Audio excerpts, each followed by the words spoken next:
Hello YouTube, Jeff Steele here with Steele Navigator. Today I wanted to film a video in regards to how to make your facial hair or beard appear darker. Okay, there are several strategies. First off, you want to maximize your genetic ability to grow the thickest beard possible. That's number one, okay? And starts with diet, exercise, rest, and stress reduction. See my various videos on exercises to boost testosterone, as well as have a video on proper cardio to maximize testosterone and blood flow, while at the same time, again, it's a fine line with cardio. You want cardio, but you don't want to do too much, okay?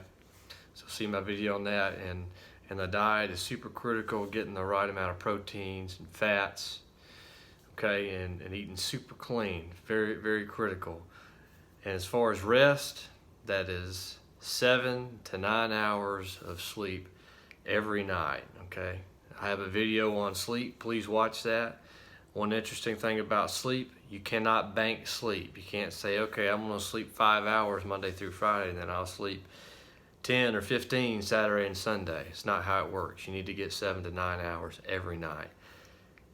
I think it's, if you sleep 5 hours, you have 15% less testosterone than if you were to sleep 7. So it's significant, okay? And stress reduction, it's easier said than done, but with practice, you can reduce your stress, okay? You have to work on that every single day. So that's number one, maximize your genetic output for beard growth and follicle count, okay? That's number one. Number two is keep your beard short, okay? Hair shafts appear darker and are darker, thicker and wider at the base of the hair shaft, which is closest to the skin. The longer beard hair gets, the thinner and the lighter it becomes, okay? Because you're in the sun one way or another, it will become lighter and thinner, okay, the longer it gets, okay? So that means 3 to 5 millimeters on the length, okay? Again, 3 to 5 millimeters. Next, as far as trimming, you want to buy a premium beard trimmer whereby the blades are very precise, they cut cleanly and neatly, okay? They don't tug and pull.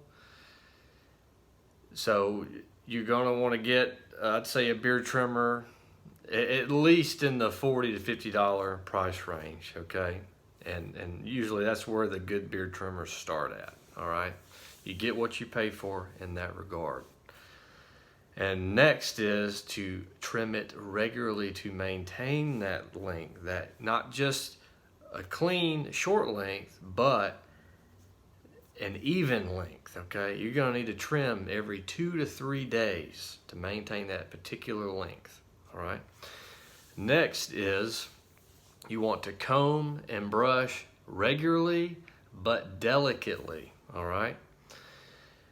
As soon as you get out of the shower, you want to apply your beard oil and your beard balm on top of that.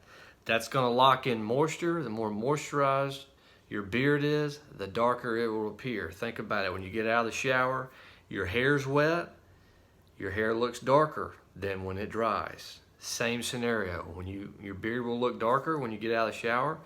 You lock in that moisture with the oil and the balm, making it appear darker, okay? We're focusing on natural ways to make your beard look darker first, okay? The guys out there with black beards, they're just genetically lucky. There's nothing else you can say about it, okay? Some guys have black beards, some guys have red and blonde beards, okay? It's just genetics. It's how you're born. There's nothing we can do about it as of now. So these are ways you can naturally boost the darkness of your beard, make it look as dark as possible, okay? If you want to go the unnatural route, you can buy a beard dye, okay? I used to dye my beard, all right? Probably had about a 5 to 7 millimeter beard. When I used to dye it, I would trim it once a week. I would dye it right after that, okay? A package of beard dye usually lasts me 2 applications, so say 2 weeks.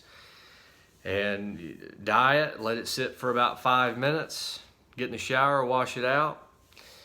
The thing about it is, it's not natural, and if you don't do it correctly, it does not look natural, okay? It can look like you've painted it on your face. And the other thing is, it is chemical. I mean, you're putting chemical on your beard, on your skin. I don't think it's healthy. I don't know about the long-term studies on it, but I mean, when I used to do it, I would get a little bit of irritation, a little bit of burning sensation, a little bit of redness, okay? And I'd say the beard dandruff was a little heavier when I dyed my beard, okay? So I don't recommend it, but if you want to try it, you certainly can. Just be careful, and you want to do it right. And I would recommend going a shade lighter than you think. So if your hair is dark brown, you might want to get a light brown on the beard dye, okay? Because it's going to come out darker than you think, okay? If you got dark brown hair, do not get dark brown beard dye. It's going to come out jet black, I promise you. I've done it. Okay, so just a few tips and tricks. There are some natural ways to dye your beard, but in those applications, you usually have to do it on a daily or bi-daily basis, and it's messy, okay? So you brush up against it with a white shirt, you're gonna get the stuff on your white shirt, okay? So keep that in mind. I would focus on the beginning natural areas that I mentioned before you start thinking about getting into the dyeing. Okay, focus on that. See what you can work with naturally. And later this week with this video, I will post some items in the description below to help aid you in naturally darkening your beard. Okay? Hope you enjoyed it. Tap the thumbs up icon. Subscribe if you would. I appreciate it. Thanks for watching.